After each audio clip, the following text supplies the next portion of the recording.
folks. It's time for another episode of Fish Tales. And today, I am super excited. I say this every time. I'm always excited. Everybody's been so great. I'm so excited.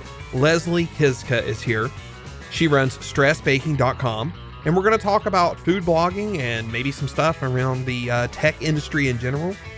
But stick around. It's going to be a great conversation. Leslie, please introduce yourself. Well, thank you for having me, first of all. I was surprised that you wanted to talk to me because I don't find myself particularly interesting. But Come on now. Maybe I'll change my own mind by the end of this. Like you said, I'm Leslie Kiszka. I am known as a technical program manager in tech engineering space. I've been doing that for, longer than I want to admit, I think. And in addition to that, I am also the founder and current sole employee of stressbaking.com, which is a food blog that has a lot of my personality added in, which some think is good, some do not because they just want the recipe. But it was a hobby of mine that turned into an LLC and, sort of a second full-time job. A second full-time job on top of everything else. Mm-hmm. I really want to know about the blog. I want to know everything about the blog. Like, how did you start the blog? Like, I want the origin story of Leslie goes and starts this blog.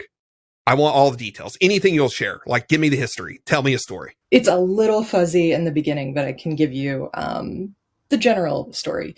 I believe it started as a blogger domain. Nice. Everything free. But the way it really started was that I was going through a particularly stressful time in my life, and I couldn't sleep. So the insomnia led to me being up and just trying to find something to do. And I think the first thing that came up was like, well, it was somebody's birthday in the office at the job I was working at the time. And so I was like, well, I was going to make some cupcakes or something for them. So I might as well do that now. And then I'll stick them in the fridge and they'll be ready for the next day. So it was like 3:00 in the morning. And I made a crap load of cupcakes, brought them in, and people were raving about them. I was like, oh, that's neat.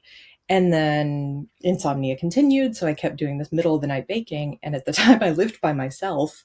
So I had nobody to eat these except for myself. Love it. And I lived in Burlington, Vermont at the time, and everybody up there is very open and will take anything. So I probably could have just walked out on the street with a platter of cookies and been like, hello, kind stranger, take these. But that felt weird. So I kept bringing them into my office and I kept doing the midnight baking and all this. And somebody jokingly said to me like, wow, you did some stress baking last night? And I was like, wow, that's a good tagline. And I just kind of ran with it. And my dad had been asking for these recipes from me.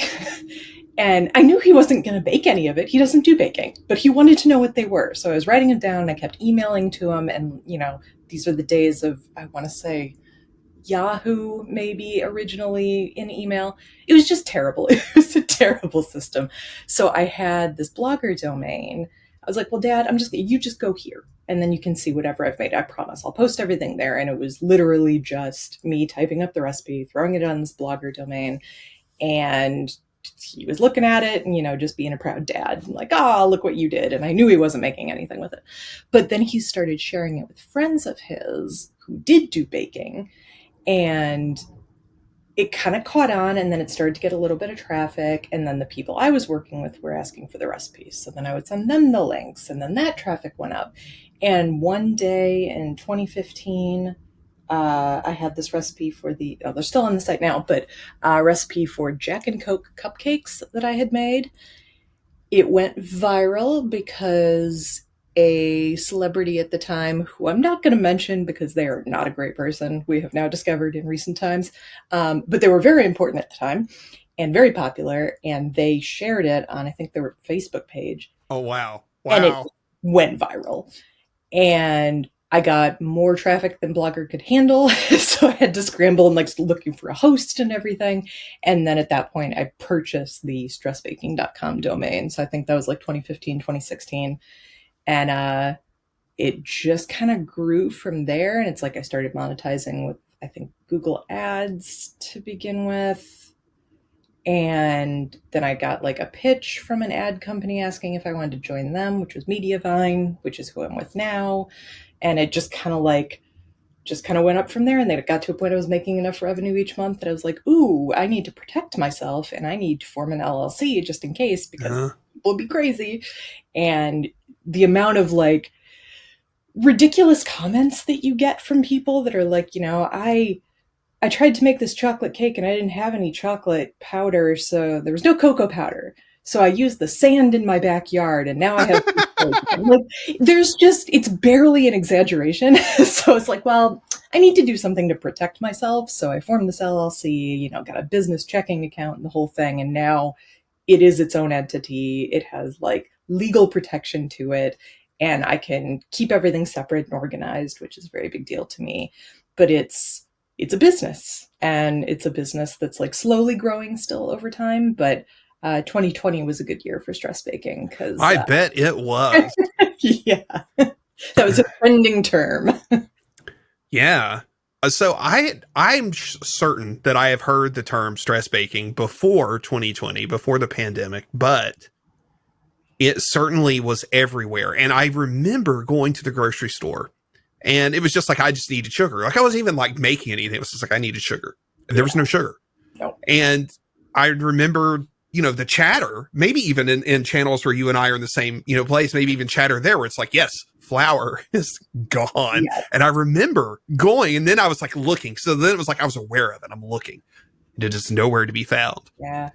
So I'm a horrible baker, but I love cooking. And I have purchased an entirely new oven. Okay. This is the point now. My mom is a very good baker, and my mom's friend and a business partner, lifelong friend and a previous business partner, she has a really nice oven and stove. Now she is a hardcore cooker and canner, and they grow a garden. This is very southern, like they're in West Virginia, and they do the thing. Yeah. And when I say a garden, I mean, we're measuring this garden, air quotes garden, in acres, but like they do a garden. And her stove is amazing. I'm so jealous. Like it is so amazing because she was like, "Oh, you got a new stove. What did you get?" And I just like, oh, I got a Frigidaire, like whatever. I got this induction cooktop top oven thing. Like, I'm just like, yeah, it's a thing and it's induction. That's all I care about.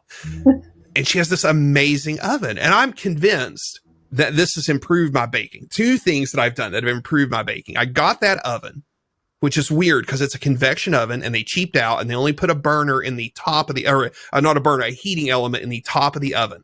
Yeah. But the fan, moves that air even when it's not in convection mode. Mm-hmm. I bought new pans and I read all over the internet, bought these cheap Amazon pans, but they're great. They're steel pans that are aluminum clad. Does that make sense? Like, Does that sound right? And I bought those they're fancy to me, the French silicone mats. Yeah. Oh, that's what I use exclusively.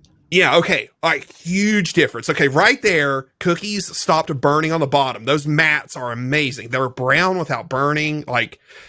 But help me because that's it. Now I'm stuck. It's like cakes still don't come out right. No matter what, if I bake in glass and I adjust the temperature, if I bake in dark nonstick and I adjust the temperature, if I bake in a air quotes regular pan, some of the best success I've had lately is I've switched to just trying those disposable foil pans because I'm literally going crazy. Like I cannot bake. Help me. Well, so when it comes to that stuff, convection ovens are tough. Because the idea behind it is like it's speeding things up and it's circulating the air and the heat more evenly, but it makes it tough with baked goods because you're kind of going off the beaten path. So that is hard because I try to test all of my recipes in my oven and also our toaster oven, because some things you can do in both and like it's not an issue, but some things you cannot. And it's tricky. It takes a little trial and error. And that's one of those things that like, I want to be able to help people figure that out, but it is such a tricky thing and every oven's a little bit different and all that. So, whether or not you meant to, you gave me a good lead in to my Baking Basics series. So I've got a whole series on the site that is intended to help people who aren't familiar with, being in the kitchen or trying to improve or, are terrified of the idea of baking. So I've got all these different posts for different things. And one of them is calibrating your oven because so many people don't realize that, like, unfortunately, the oven doesn't usually come perfect. So you have hot spots and you have cold spots, and it does matter if you're using top rack, middle rack, bottom rack. So I kind of go into all of that and the different ways to calibrate using thermometers and, testing with like a cookie kind of thing. But it's very personal. That sounds really weird to say, but it's a very personal thing because everybody's oven is different. And anytime I've moved, I've had to relearn all of my stuff in a new oven. But the good thing about that is that I have learned the different ways to calibrate and get things settled in a way that I should be able to write recipes for anybody, as long as you're also taking the step of calibrating your own oven, which it sounds really intense and it's not. Just taking like a Sunday and letting a thermometer kind of coast and tell you where different temperatures are in your oven makes a huge difference, because once you know that, like, oh yeah, if I try to bake 2 sheets of this cake at the same time, the right side of my oven is like 35 degrees lower than the rest, then you know that, and you can either accommodate for it by, like, cranking up the oven heat or putting it in a little bit longer or whatever. But knowing your oven is like step number 1. So I've got that in the series because that's a tough thing to get situated if you don't know what you're doing.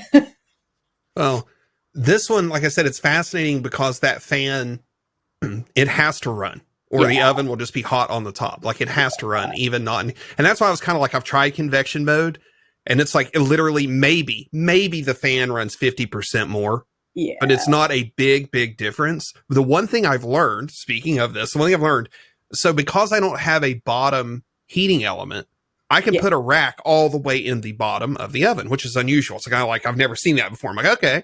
And I tried baking some stuff in the bottom, and the way the fan circulates that air, if I use that bottom position, the things closest to the door burn. Like, if I'm cooking, I can make pizza rolls. I'm on this kick about trying to crack this pizza roll recipe from a gas station in Eastern Kentucky. Don't ask. This is like a whole thing, like, anyways, best food in the world, gas station, Eastern Kentucky or West Virginia. Just love it. And anyways, the ends of these pizza rolls closest to the door will, like, get very dark, almost burning, just the way that air kind of comes down the front of that door. Yeah. And it's like the heat comes straight out of the top, straight down that door and back across the bottom. And so I've learned that. And I've also learned to work around that. I can, to rotate my pans every couple minutes. Yeah. So I was going to say, like, taking the temperature down by like 25 degrees can kind of help offset some of that, usually. Making sure that you're rotating the pans, which is something everybody should do anyway if you're baking anything for a substantial amount of time. But, like, I know nobody does it. Like, I know that if I tell you halfway through, turn the pan, I know you're walking away from it. So I try to accommodate for that. Do you cook? Do you have an immersion circulator? Do you cook sous vide? No. Okay. The whole thing here, I got into all this, like the sous vide cooking, is because people look at it like, wow, it's really fancy. Oh, it's expensive. Oh, I can't afford to do that. Or there's all kinds of excuses. I don't want to cook in plastic. That's valid. That's fair. There's ways to cook in glass. But the biggest one I hear is like, oh, that's so expensive and that's so fancy. It's like, it was $100. It's not cheap, but it was $100 for the circulator. And the whole reason I'm into the sous vide cooking is because it is so foolproof. Then it is for the lazy person like me. Yep. I put my food in a bag, in a thing of water that cannot overheat, hotter than it is, and I walk away. Yeah. There's no, other than checking to make sure it didn't, like, start leaking halfway through the cooking. Literally, it is truly set it and forget it. Yeah. And it is amazing. So I'm wanting that for baking. And I have heard that I can get close to that with one of these really fancy combi ovens or steam ovens where they're like, where it bakes with the steam to control all that. Do you have any experience with those? I don't. That is one thing I have not gotten into. And to be totally honest, it's because when all of that started to become popular, I was intrigued by it. Like, I wanted to mess around with it. I had gotten really sick. and I haven't really recovered from that. So it wasn't at the top of my list anymore. And it was like, well, I'm not going to spend money on this thing knowing that like I can barely be upright for 25 minutes at a time. So I'm certainly not going to start messing with new tools in the kitchen. But it's like still on my list of something I want to check out, because the set it and forget it part is very appealing to me and, everyone else. So I want to get into it. And now you're reminding me that like, maybe I really do need to make that a slightly higher priority, because I still think about it all the time. Well, we'll stay in touch on that, because yes, I'm still interested. Yes. So this would be a good thing. Anyways. All right. What else you got for me? I kind of derailed you because I'm just so excited about the cooking stuff. So yeah, you didn't derail anything. But yeah, like calibrating the oven is a big deal. And the other thing that I find is,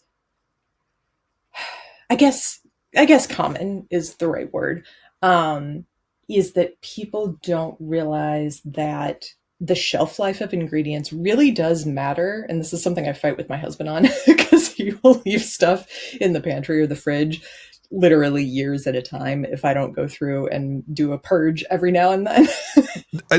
I'm interrupting you again. This is a guy thing. And I know it's 2022. I know that people are like, oh, no, that's sexist. Oh, it is. No. But I'm saying, as a guy, this is a guy thing. Like, it's such a guy thing. So, yep, I'm with you. I'm with your husband on that. Yes. Because, I mean, it's the sort of thing, like, yes, baking soda is a great example.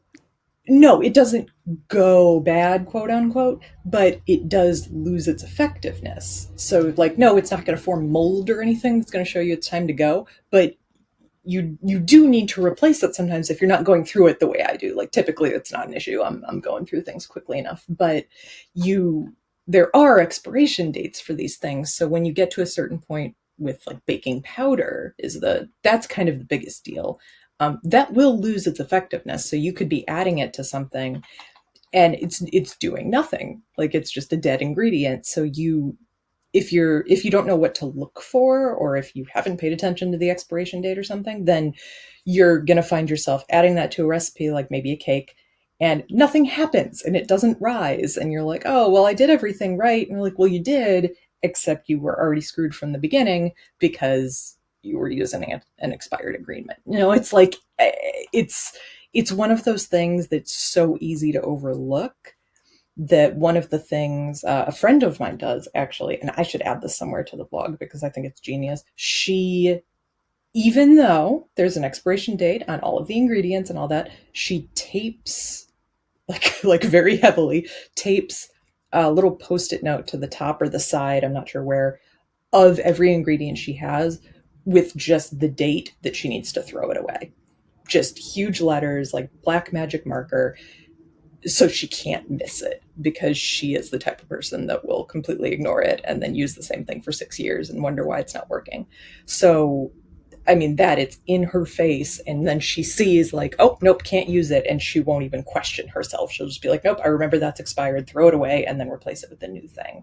And there are, and I'm not going to give away all my secrets, but there are ways to check if things are expired and no longer effective or less effective.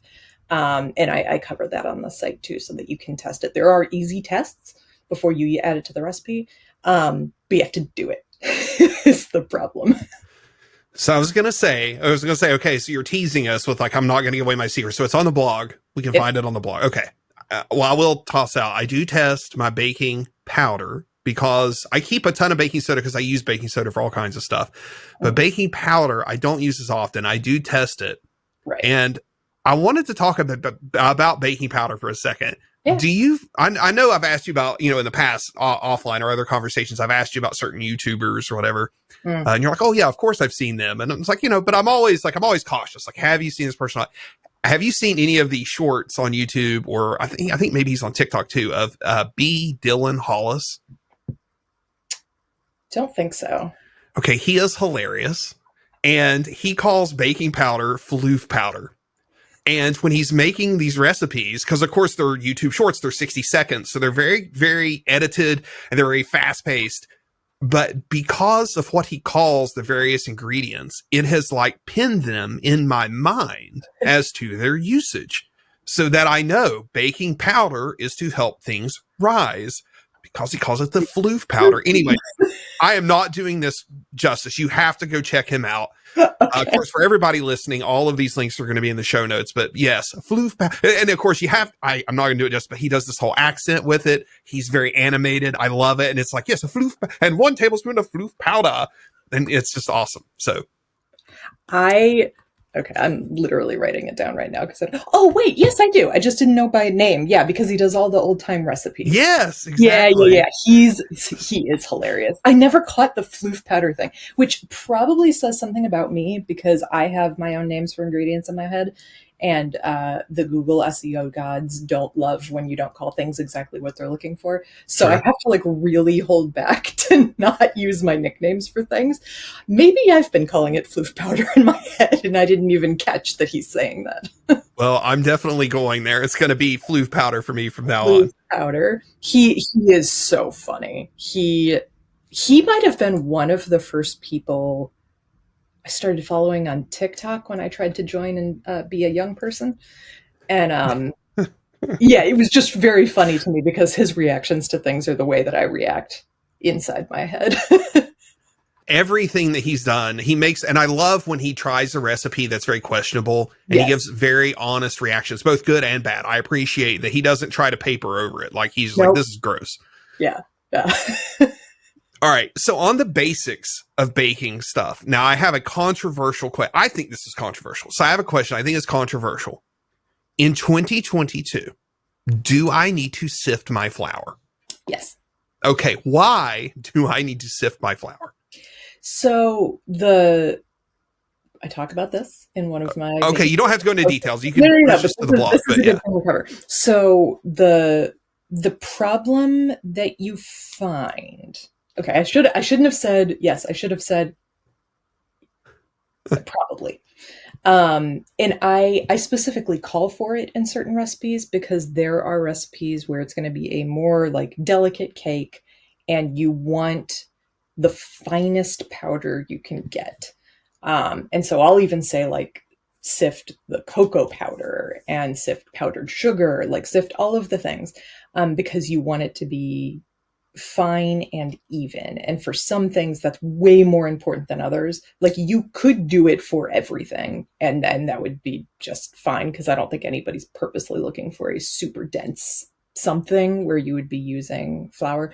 But the key with that is that it's just you're evening everything out. You're not going to have any clumps. It's going to be lighter because like you always see when, and I call for this too, when you're measuring flour, you want to floof it with like a spoon or I almost said shovel, my God, scoop.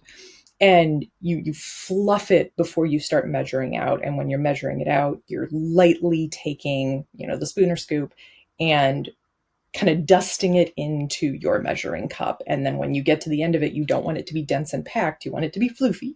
And then you take, some sort of flat edge utensil and you scrape off the top. And like, that's the proper way to measure. So if you're also sifting your flour, then you're kind of doing a lot of that in the process. The big caveat to that, though, is that you don't want to sift it and then measure it, because Okay. then you're going to end up with way more flour than you wanted. So you still measure it the right way, and then you go through and sift it. Okay. You could end up with like twice as much flour as you wanted if you sift it first. All right. So you were you're right a step ahead of me. It's like, okay, if I am making a lot of the bread recipes I find online, they're weights, not volumes, which I think is so great and so easy to scale and adjust and all that. So in that case, then it doesn't matter because the sifted weight and unsifted weight are going to be the same. Yeah. So yeah. And that's the beauty of weighing. And this is one of those things that like, I think I am probably the pariah of recipe developers on the internet because I don't list things in grams and weight. But it's because I know that my audience is not the type to do that. Generally speaking, I do have more advanced cooks and stuff, but generally speaking, the people that are coming to my site are not people that have a scale. It is not people that are going to buy a scale. It is not people that are going to care when I tell them that they need to measure things. So they want it in like, how do I scoop this into a measuring cup and make it work? So I don't bother with that part. And it, like, my eye kind of twitches a little bit because it's so much more foolproof that way.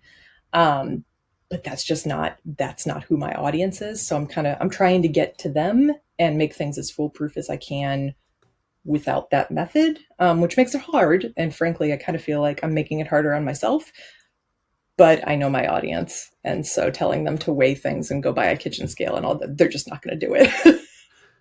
So you're talking about the recipes and knowing your audience. Something that bites me, and this has happened on several recipes. They're always baking recipes. Like, I don't have this problem cooking, any of these things I watch on YouTube and I cook, I don't run into these problems, not to the extreme I do with baking. When I watch somebody on YouTube make a recipe and I watch a full video and I know they're editing things. So I know, like, they did this 30-minute video of like them cooking it in real time, air quotes, but they did their mise en place. I can't, how you say it. Mise en place. It's not how you say it, but it's how it's spelled. Your mise en place. Anyways, they have everything chopped. They have everything ready. I know there's effort and time goes into that. Yeah. But I went to make this bread recipe, this pull apart pumpkin loaf, and I love it. It's amazing. But I went to make this bread recipe the first time I ever tried to bake anything truly from scratch. And I'm like, looking at the recipe and it's like, oh, total time, like 3 hours. I'm like, 3 hours. And I like look through it and it's like, oh, it has to rise for 90 minutes. And then you punch it down and it rises again. And I'm looking at that and I'm like, yeah, no problem. Okay. So I started making this recipe at like 7 p.m. on like Thanksgiving. This is like, I'm young, like 25 or 26. It's Thanksgiving night. I'm like, oh, let's make this pumpkin bread at 7 p.m. Thinking, oh, no big deal. 3 hours, bread will be done at 10. Like, I'm a night owl. So like, sure, not a problem. Yeah. 2 a.m. I think is when I finished everything. And I've noticed a lot of these recipes with me, I don't know if it's me or what, but the prep time is either completely ignored or wildly inaccurate, like magnitude off, order of magnitude. Like, oh yeah, 10 minutes of prep. Here I am 90 minutes later. Like, yeah, okay, sure. Yes. So I will say, first of all, cooking is an art, baking is a science. Yeah, yeah. I feel like I have a little bit of both. I'm a creative person, but like facts and science is that's where I live.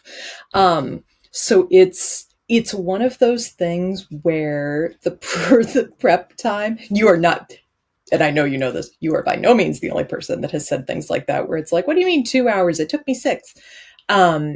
I thankfully have my day job of being a technical program manager, where part of that is working with engineers and scoping projects and figuring out estimates for things, and then, knowing what to tell the higher ups in terms of the timeline of when a project will be done.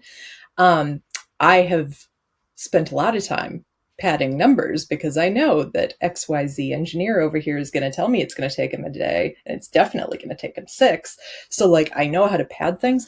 I try to do that with the estimates on my prep time and my recipe too, because there are some things where it's like, I write 5 minutes, even though it is literally pouring something out of a bag into a bowl. And that's it. There's nothing else.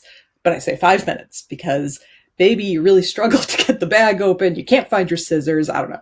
But I try really hard to pad it, but not in a ridiculous way. Because if I tell you that a thing that legitimately takes me 10 minutes takes 60, you're going to be like, oh God, that's way too much time. So trying to find the middle ground there to make everybody happy is hard. But I think I do okay, because I feel like I actually get less complaints about that than other cohorts I have in the space, where we joke about things. We have like group texts and, groups and things online where we discuss all of the ridiculous things that we see and the comments we receive. And I do see a lot of people say stuff like, hey, my 30-minute dinner recipe or whatever, all these people are telling me it takes them 2 hours, but it's because they don't know how to chop a potato. And I'm like, okay, so teach them how to chop a potato the right way. Because if they're struggling with that part, then they're going to struggle with the rest. And then of course they're going to come back and say 1 star because it took me too long. So I try to really get to the root of what is going to take the longest. And if that's going to take the longest, how do I make it not take so long for you? Like, even I have a strawberry shortcake recipe, and the whole idea is that it's like the quickest way you can do it and still have it be homemade. And one of the things I realized when I was sending this to other people for testing, because it's never just me, I always get other people involved. I I realized that some people didn't know how to like take the stems out of a strawberry and still preserve the rest of it. And they were thinking they needed like the little thing, the little like kitchen gadget that's just single use and all it does is like take the stem out of the middle. You don't need that. So I built into the post like, and here's the way you can chop the strawberries where you're not just like throwing away the top half of it. And that was a big deal, and people have commented on the post to me that like, oh my god, thank you for telling me that. I had no idea. I've just been chopping off the top half of strawberries my whole life. I'm like, oh my god. Okay, don't do that. But it's like, it doesn't necessarily take longer than what they were doing, but it's saving them a lot of grief in the end, where they're like, I feel like I just threw away half of my ingredients. And I'm building that into the prep time, but making sure that people realize when I say prep, it's not that you're spending 6 hours with all of these different ingredients. It's just you need to do it the right way, and here's the best way to do it. And it's a tough balance, but I hope that I do an okay job. And if anybody listening to this goes to my site and like, you're terrible at it, please tell me, because I want to make that better. So I'm going to send you a recipe when we get off of here, and I'll post the recipe somewhere too in the notes, because it's such a great bread, that pumpkin pull apart bread. It's one of the few pumpkin things I thoroughly just love. But I rewrote the recipe. As it takes me, like what it takes me to make it. And I spell out, because there's some things where if you're a baker, or you've been doing this, there are things that are intuitive to you. So like my mom is just like, well, that's not what that means. Like whatever recipe. And I'm like, well, I didn't know that, and of course now I am like hard headed. I do think like, if I don't know it, I'll figure it out. So like, I'll watch a YouTube video and I'll just move on with my life. So there's things where I have not learned properly certain things. There's things I think you learn just from exposure. And so I spelled more of those things out. But yeah, I will get your feedback on my rewrite of the recipe, which now accurately says this is going to take you 6 hours. It's just it's not 6 active hours. Yeah, I do make sure it's calling out the inactive time. So I have it in there as like, the prep time is 10 minutes, but the rest time is 3, or chill time or whatever it is 2 hours. And then the baking time is 30. And so the overall time is this, so that what you're getting into, because some people get daunted just by the overall number, where it's like, oh no, you literally just need to spend 3 minutes putting these together and just stick it in the fridge and see it tomorrow. Like, it's not that bad. But if they don't know why it takes that long, it like messes with your head, and then you just click away, and then I never see you again because you think that I'm super high maintenance.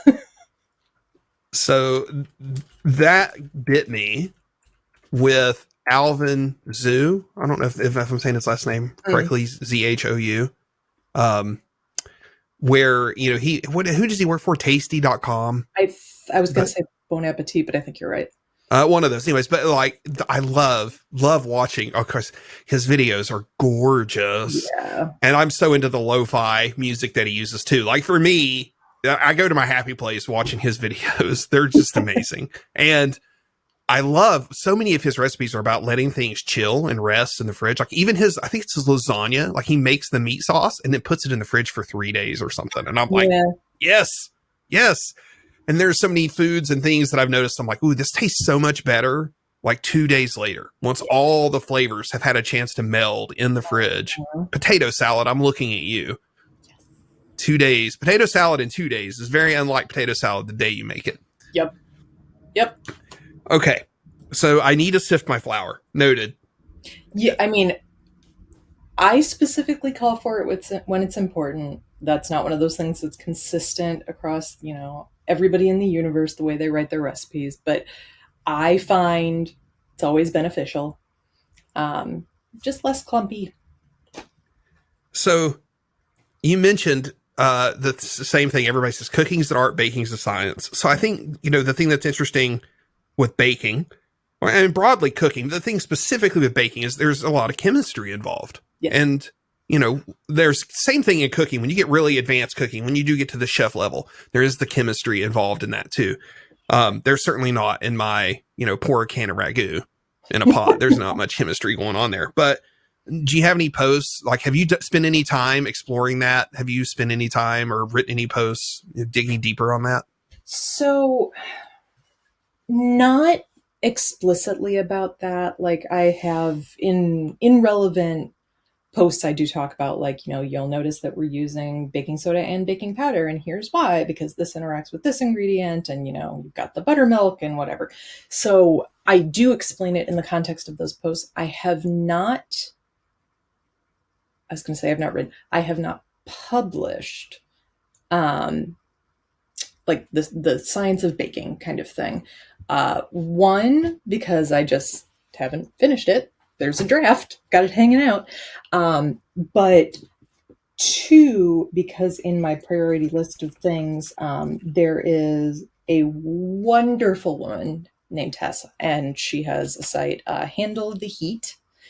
She just released like a cookbook. She's adorable and wonderful, but she has a great science of baking section, post and stuff on her site. And because she is far more popular than me, I'm like, you know what? I'm gonna let her handle that, because I have somebody I can point to for that until I finish my own thing. And because it is science, like, it's going to look very similar when I publish it. So it's going to look like copycat stuff no matter what. But I do want to host it on my site as well. But because she has such a great resource for it, I'm like, if I don't have time, I'm going to send people there, because she geeks out about it maybe more than I do.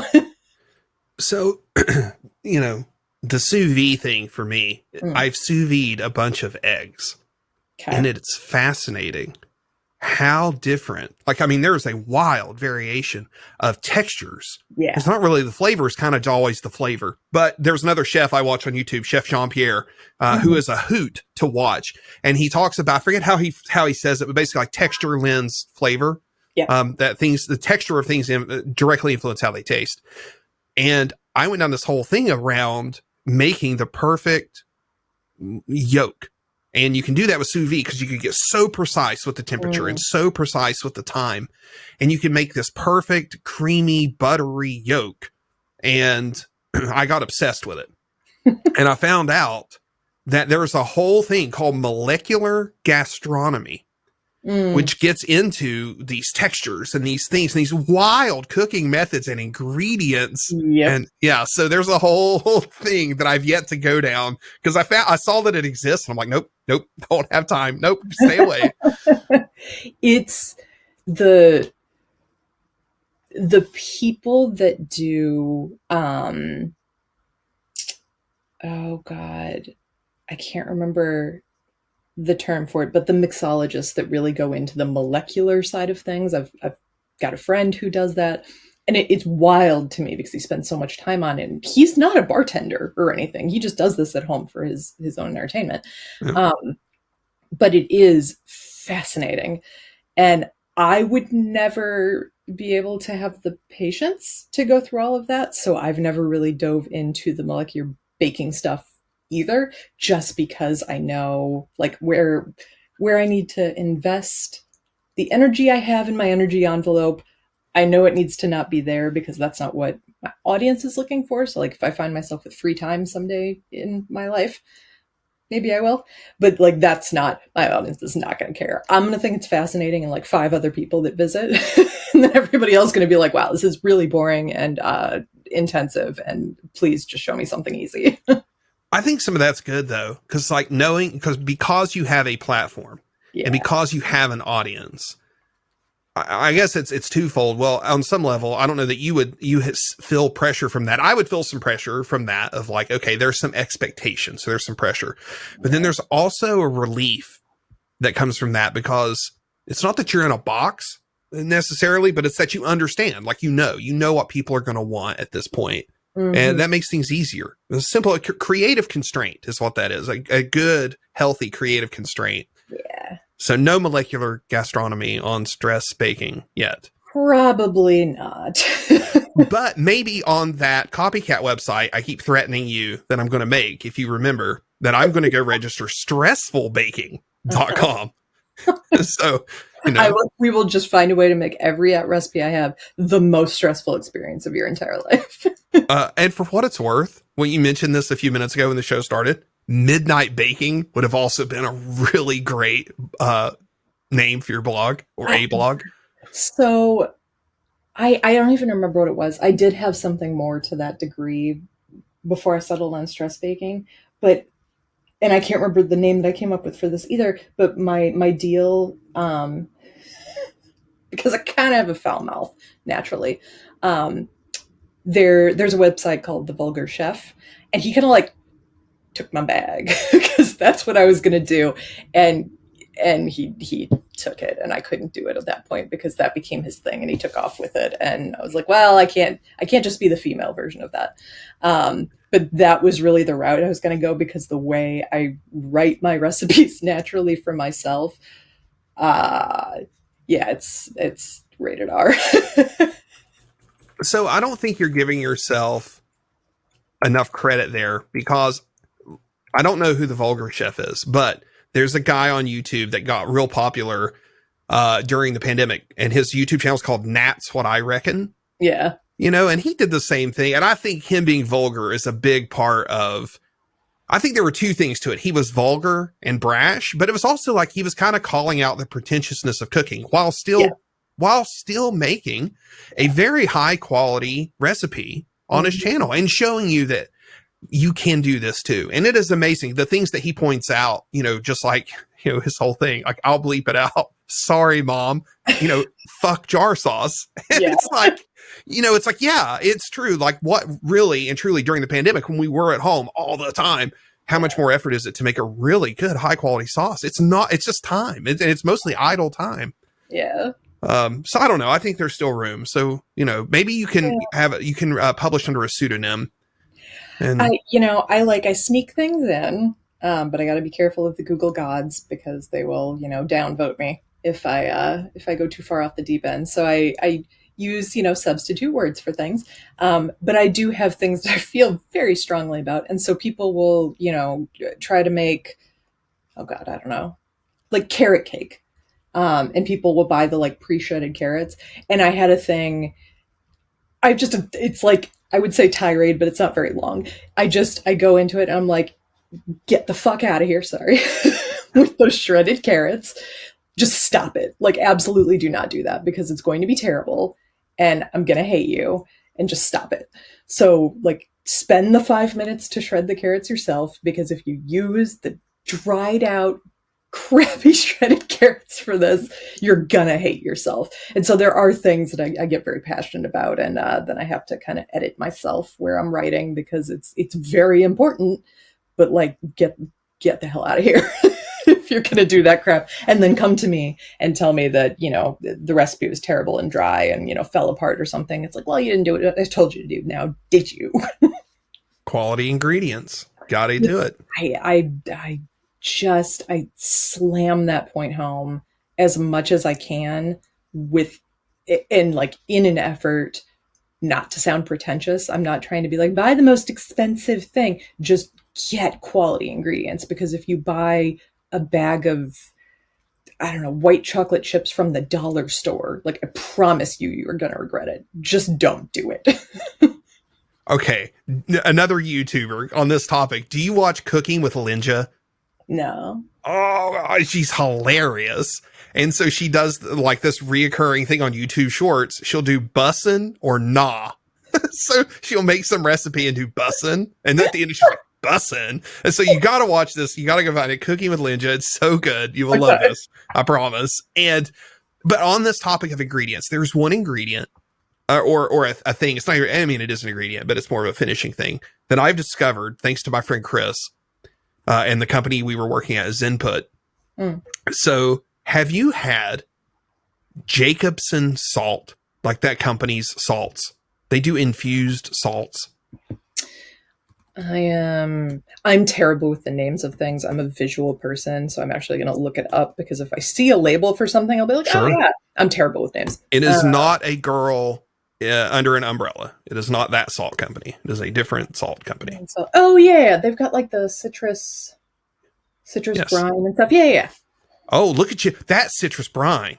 Now, oh, all right. Rant time. So for because this is probably going to publish, it's going to publish in 2023. But for the record, for everybody, this is just before Thanksgiving 2022. We are recording this. I am so sad about this brine from Jacobson because they stopped selling the big, like not, it's not a bucket, but it was a big jar, big jar. And it was enough to brine a 20-pound bird. And now they only sell the little 8-ounce jars.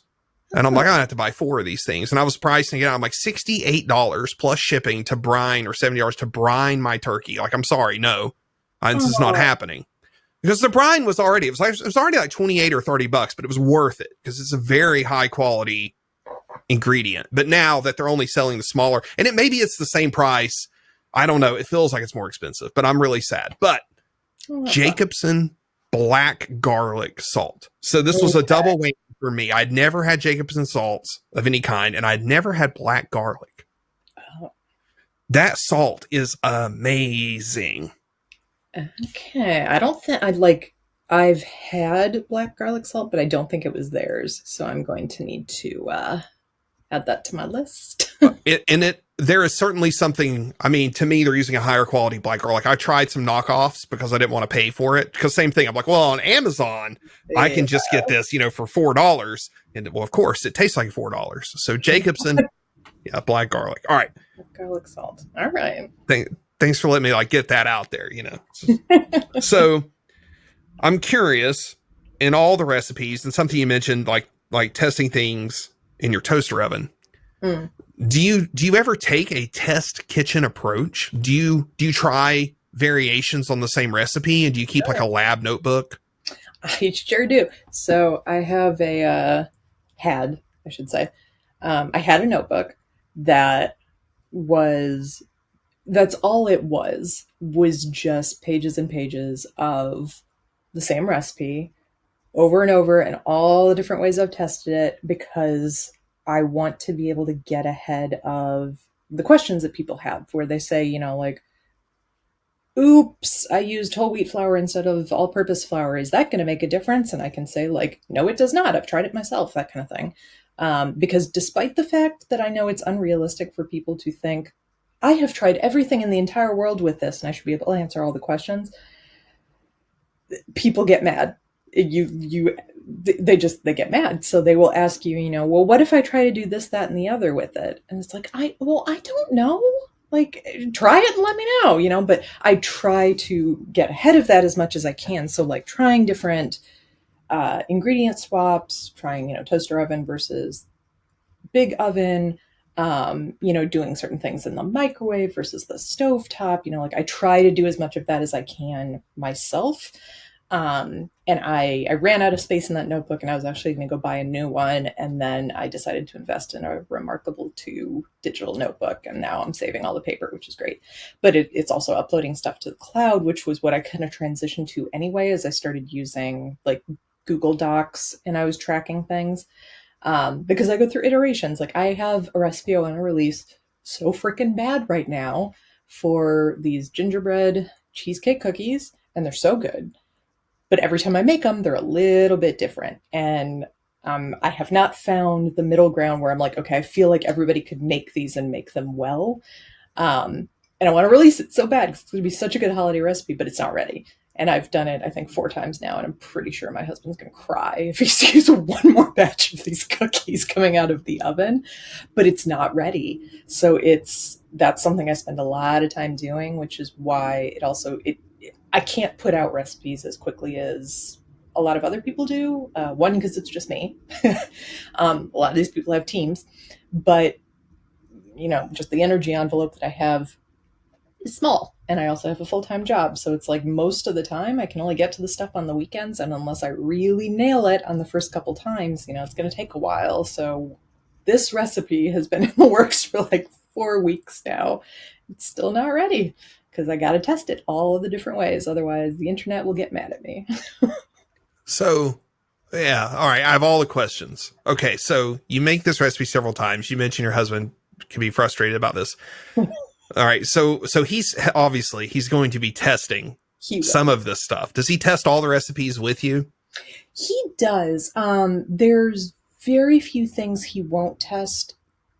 He's kind of a garbage disposal, but there are certain things that like we know he doesn't like whatever this is. Um, and so like he'll usually still like take a bite just to be like, I'm sure it's great. I hate it, but I'm sure it's great. That's why I try to get lots of other people to try things. Like I literally put out a note just on social media to my followers and be like, anybody want to test a recipe that's not published yet? And people love the idea of being in early. So it's Oh like I'm yeah. getting all these different people of different levels in different locations testing stuff. And so I did that with these gingerbread and cheesecake cookies, and it was good to get the feedback from other people of like, this is how it turned out for me, this is how it turned out for me. It turned out well for everybody, but it turned out different for everybody. And so like it's not ready. But he does try almost everything that I make. You know, there are some things that he'll obsess over and be like, can I finish it? Is it ready? Like he has to ask my permission. He'll go in the fridge and be like, can I eat these? Are these fair game, or do I have to wait? Are you still doing something with these? Because I have to also test how long things can store. Like how long can you store it in the fridge and have it be good? How long can you store it in the freezer? Can you store it in the freezer? So it's like I put notes on things and be like, this is fair game. Yes, you may eat this now. And then other things I know I don't need to worry about. I don't need a note like these cookies because I don't even know how many are in my fridge right now. Too many. And I know he wants nothing to do with them. I hadn't even thought about the storage and Yeah. testing how they. That's yeah. I mean, How I had a watermelon margarita recipe. It's so good. It's so good. But it's just frozen margarita. And I wanted to know how long I could store it in the freezer.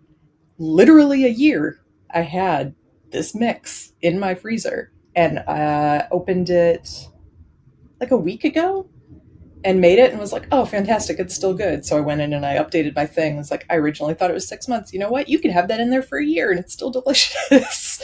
So it's like, it takes a long time to test this kind of stuff because unless it's something that like you just got to eat right away, like a donut or something, like you really can't store donuts. They start to go bad. But everything else, like testing it takes a really long time. I'll challenge you on the donuts. I buy. I shouldn't be admitting this in public on the internet. This is going to live in perpetuity. I will buy a dozen Krispy Kreme donuts if I go to Krispy Kreme. If the hot now sign is on, I will eat 4 of those donuts in one sitting. They're like cotton candy. They just dissolve in my mouth. And it's like, it's shameful. It is absolutely shameful. And and if you look on Krispy Kreme's website, you get their ingredients. The first ingredient, right? The bulk, what is the most of in their donuts is sugar. There's more sugar than flour in those donuts. So I take the leftover Krispy Kreme donuts and I freeze them on a baking sheet. And then I take them out the next day and I put them in a bag, just a Ziploc bag, put them back in the freezer.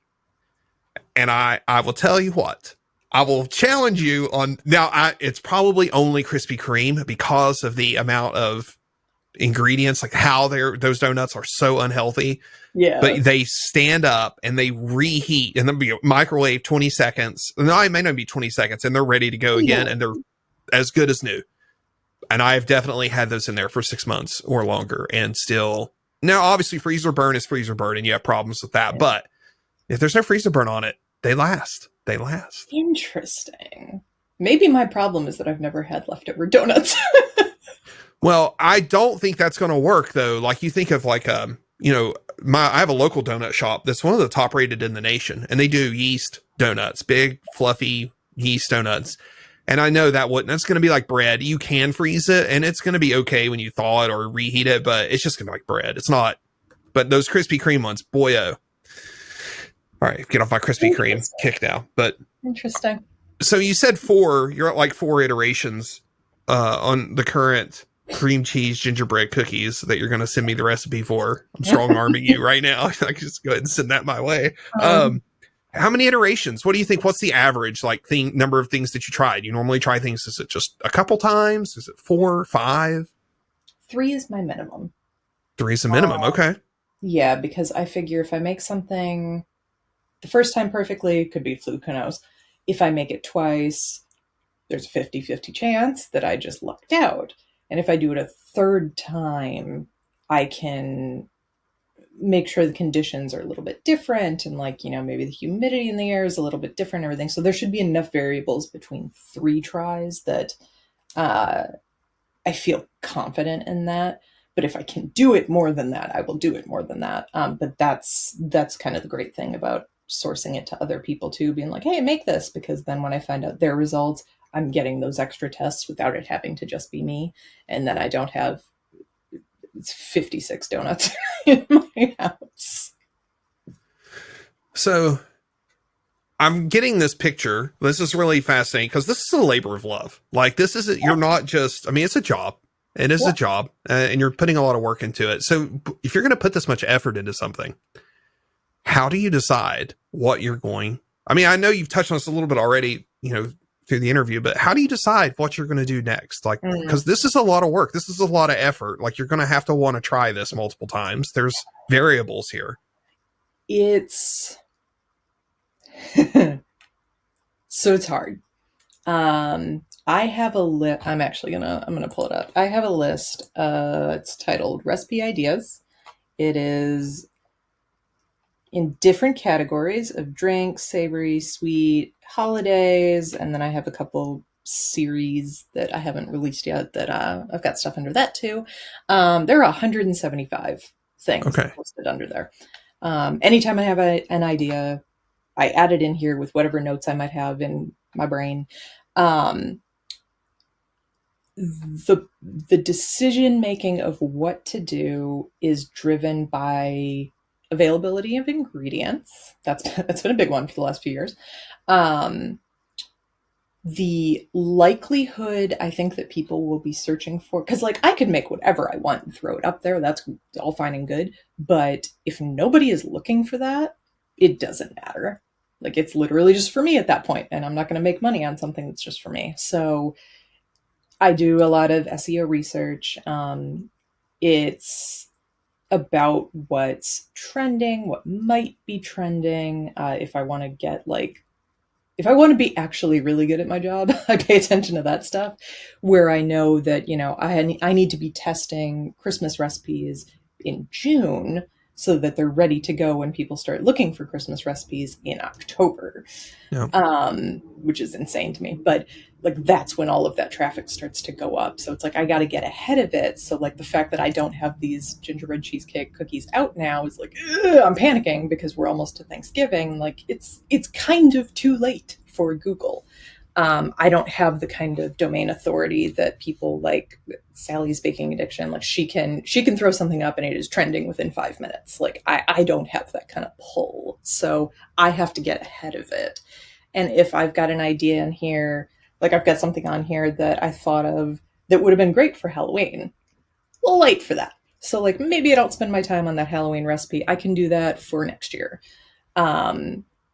I have to go through prioritization of like what I can get my hands on, what's practical in terms of time, and what people are going to be searching for. Because, people aren't going to be looking for Easter recipes for a while, so I can defer those a little bit, but not too far, because if I don't get it out soon enough, it's not going to show up in Google. So it's a hard balance to figure out what I actually want to do, what I think people want to do, and what people are actually going to search for, because the amount of effort that goes into just naming things, quite frankly, so that it's words that people are going to look for, even though if it doesn't sound the greatest.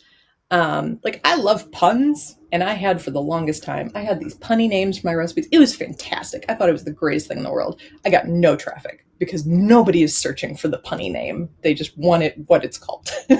So it's like, I have to sneak in my pun name somewhere else in the post, but that's not what people are searching for.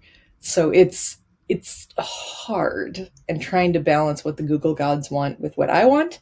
That's just a never-ending battle that I need to accept. So everybody kind of blames the current state of food blogs, recipes in general, on Google. Mm-hmm. Now, when I was that song where it's like, and he was a young boy too, and he was a young lad too, whatever, there's some song, I don't know. But when I was a younger person, There was the like New York Times recipes was a big deal. I was working at the Washington Post at the time, so we were doing our own recipes thing. But that was a thing, right? You went to a reputable source, you could discover some recipes that way. And of course, at the time we called it the blogosphere. Yeah. So the blogosphere was the other place that you found all these recipes. And something happened, and all of a sudden, every recipe site got very, very wordy. Mm-hmm. And so is it just Google that pushed that, or was there more to it? I would say 50% Google. When Google decided, and I'm not against this decision, I'm really not. They came up with a decision to push these updates that were more user experience focused. So they want people that have domain authority. They want people who are experts in their space. Like, they don't want just anybody off the street to be able to publish something and have you trust it. I'm totally fine with that. But because of the way Google pushes out updates, it's like, we've decided this is the new gold standard. Everybody else sucks. You are down on page 17. Like, it just takes a traumatic effect on our sites, unless you had some sort of way to get ahead of it, which I don't.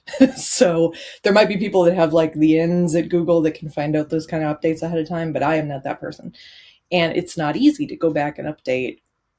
I mean, I have like 360, I think, recipes right now. And you got to do that by hand. So it's happening very slowly for me personally, but the wordiness is a little bit the Google updates, but it is to support that user experience, in that there are people who, they quote unquote, just give me the recipe. So all they want is the recipe card.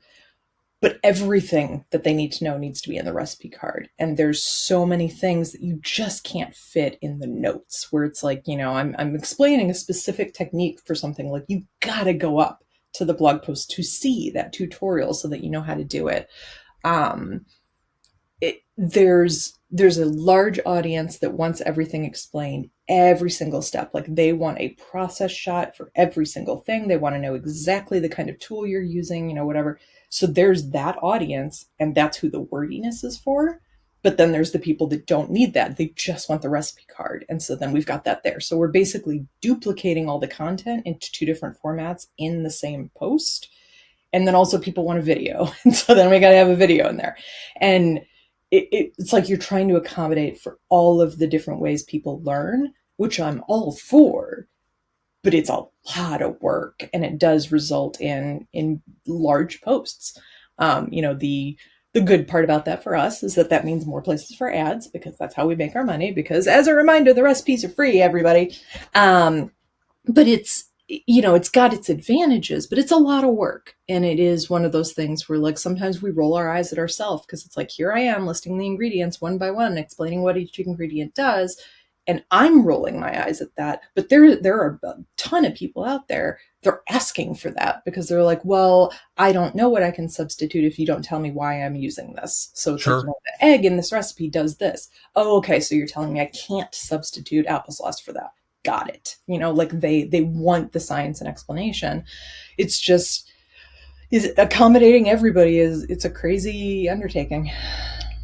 Well, I think you're drawing a distinction there that I hadn't drawn before, in that I'm not frustrated by technical details in a recipe. I'm frustrated by where with these other, especially recipe aggregator sites that are way overloaded with ads. And yes, I've been around, right? Was in publishing, right? In news. I get it. And I know the importance of advertising, but it's just overloaded with ads. The site's unusable, and it's just unrelated content to inflate the word count on the page, to inflate the page content size. And it is just miserable.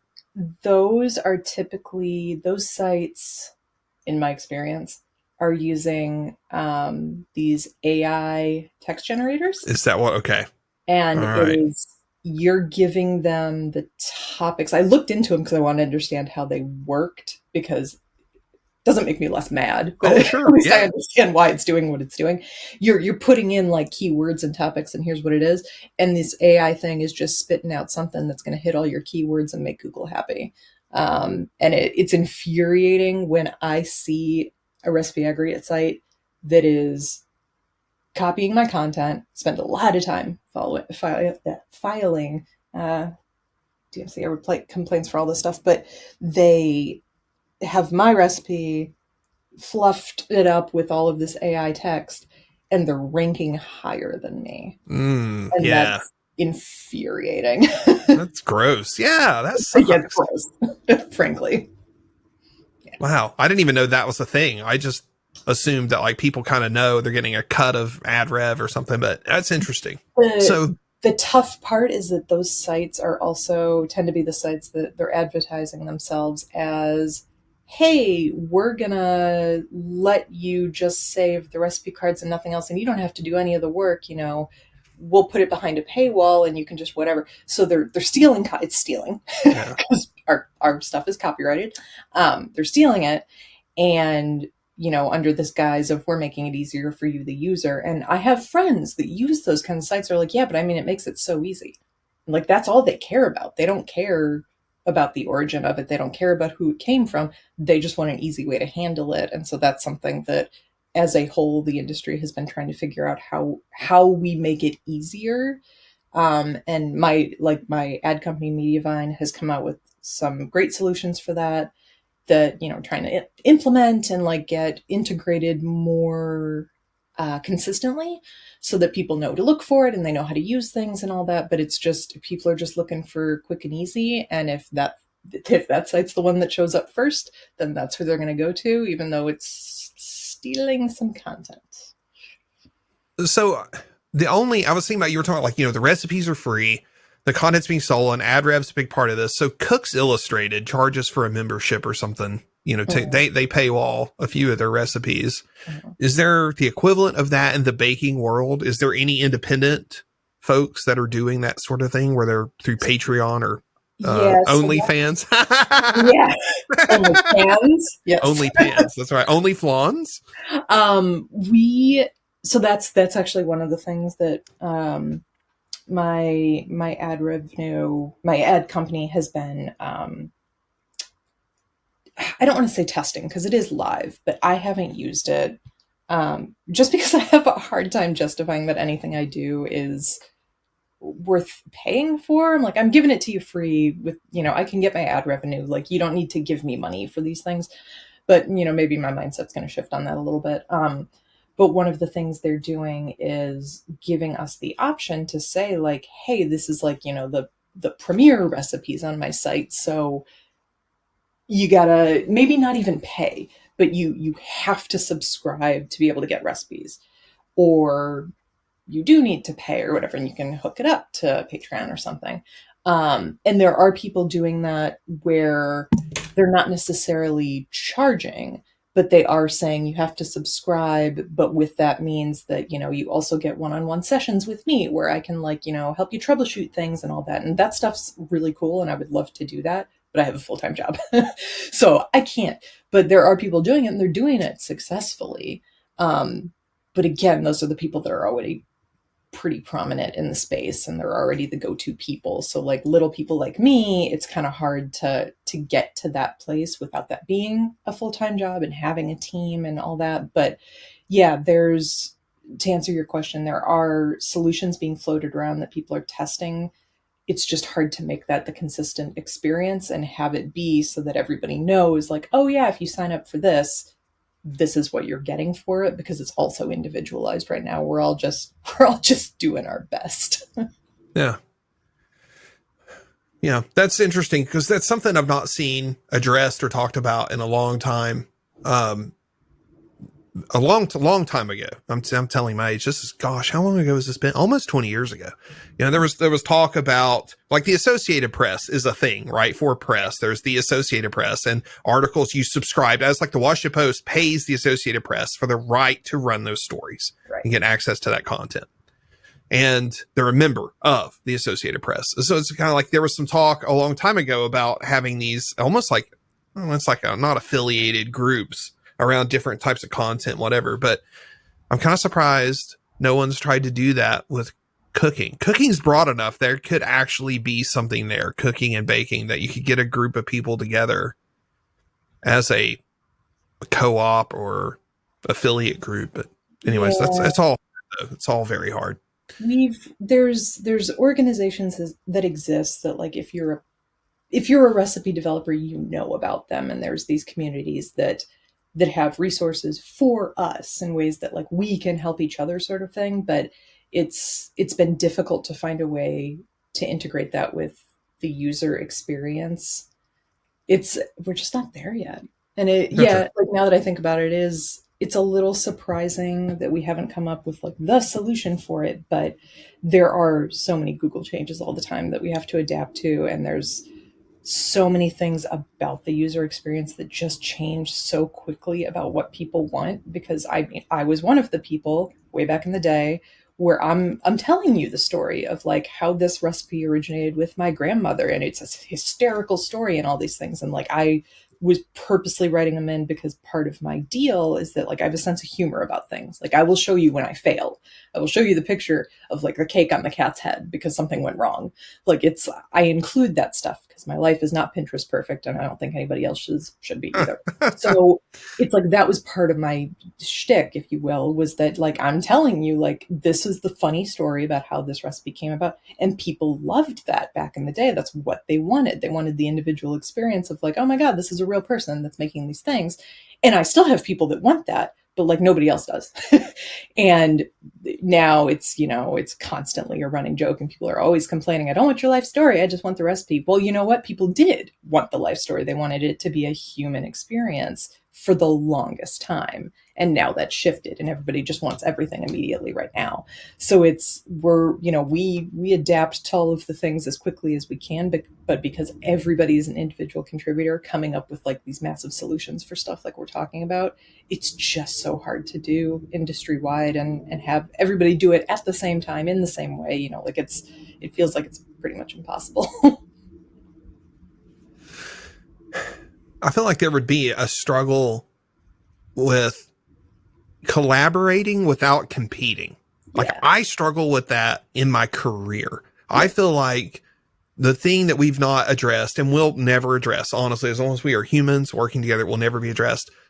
But it's like when we recruit and hire, especially in technology, especially programmers, like let's talk about the privileged crowd Hmm. that we've both been a part of, is that the story you're told during recruiting and hiring paints this picture. If you really naively believe everything you're told, it paints this picture of so many amazing companies that are going to change your life. Now, the money, the benefits can change your life. It's up to you what you do with it, right?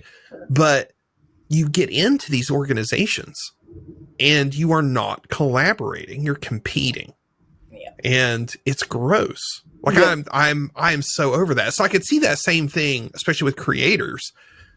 I don't know, especially to transition away from whatever we have now, because I think, like, my problem is I would have a hard time letting go of the effort I put into something where I built a personal Hmm. brand to then try to collaborate with a broader group. Like, how do you share that recognition? Yeah, I don't know. That whole thing, that's just a sticky mess. Yeah. Yeah, and it's one of those things where you just have to find the right balance of who you support, and, like, you share their things even though there might be overlap with what you do because you want to support them as a person.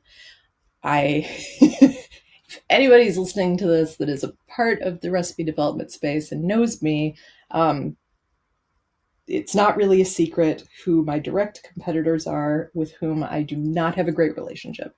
And I choose very much not to support them because they straight up rip off my recipes. Oh, yeah. And That's super frustrating. I have a file going where I have screenshots. I got the receipts. Um, it's infuriating because they are more popular than I am, traffic wise, and they get away with it, and it is the bane of my existence. Um, but like, that's an example of somebody I am never going to support them because they are just stealing everybody's stuff, and it's very frustrating. So that's somebody never ever ever going to support. Will go out of my way not to support. I'm not going to tear them down. I have not mentioned them by name, as you've noticed, but we'll never support them. Sure. Whereas I have other friends who do a lot of the same things that I do, not necessarily like same recipes, but, like, we're in the same space. We got a lot of the same audience. I support the crap out of them. because I want them to be able to succeed too. And, they do the same thing with me. So it's one of those things where you just kind of have to find your people, and you identify pretty quickly the people that are not going to be supportive of you.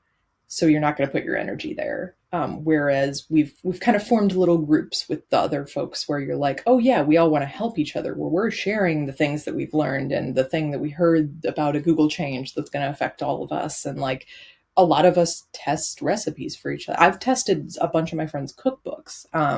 Tara Teaspoon is a friend of mine, and I test her recipes. And so it's like I have a little credit in her cookbooks when they come out, and it's the cutest thing. It's like she's a competitor, but she's my friend, and I want her to do well. So it's like she does way better than me in terms of revenue and that kind of thing. And she's way more high profile. She's gorgeous. She's got her face on cookbooks and news shows. Like, she's been on Kelly Clarkson's show and wow, like nice. Ray, and she used to work for Martha Stewart. Like, she's big time. And I will support her to the end of the earth because she's amazing and she deserves amazing things. Other people, maybe not so much. not going to support them. Would like to, but they have proven to me that they are not the kind of person that I want to put. I don't want to give them an additional platform. And I know we all make those choices with everything we do all of the time, and this is no different. That's not somebody I'm putting my energy into. You know who you just described in the tech space? Kelsey Hightower. Oh, Kelsey Hightower deserves everything good that is coming his way. He is the hype man of hype men. But he is the most amazing individual that I don't know. Yeah. Now it's not the time to get into that, but everything you were just saying about that, I'm like, that's Kelsey. Like, deserves every good thing coming his way. Yeah. 100%. Like, anything you see his name and that he's involved in something, and you're like, how can I help? What can I do to help you? Because I just gem of a human being. Yep. Absolutely. Yep. All right. Well, we're like way like time here. So anything that you want to close out with? Check out stressbaking.com. It is me on the other end of things. So if you send me an email or something, like, you're talking to me. So that's a twofold thing wherein I am a human being. So please be nice. It's amazing the things people will say from the other end of the keyboard, thinking there's not a human being at the other end of it. But also, I'm a human being, so you can tell me things. You can let me know that this recipe worked great. This didn't work great. I am always really excited to get emails from people, asking me questions or like sharing pictures of what they made with me. That is my favorite freaking thing. I'm terrible at social media, so I know people tag me and things on there too, and I try to pay attention to that. But like, when people email me the pictures of like the cake they made, it's the greatest thing in the world. So please do it. Leslie@stressbaking.com. Please send me emails. But I also like when people want to hash out the problems they're having and they're asking my help with it in an email versus leaving a 1-star comment on a recipe and being like, this was terrible and I don't know why. It's like, that's not helpful. So I love the comments and star ratings, like, be honest and everything, but be nice. But send me emails, man. I love that. I freaking love when people do that. So for the good, the bad, questions, whatever you got, just send me the emails. Subscribe to my email newsletters. You're going to get all sorts of different tips. By the time this airs, the Christmas season will be over. But like, I've got a series dedicated to the 12 Christmas recipes, 12 days of Christmas recipes. And I like to try to do fun stuff like that. So if you're an email person like me, sign up for all of that. I am on the other end of it. Love talking to everybody. And I think that's it. Well, Leslie, thank you so much for taking the time to come and chat with me. I appreciate it. Yeah, thank you, sir. This was fun. Yeah, I had a blast.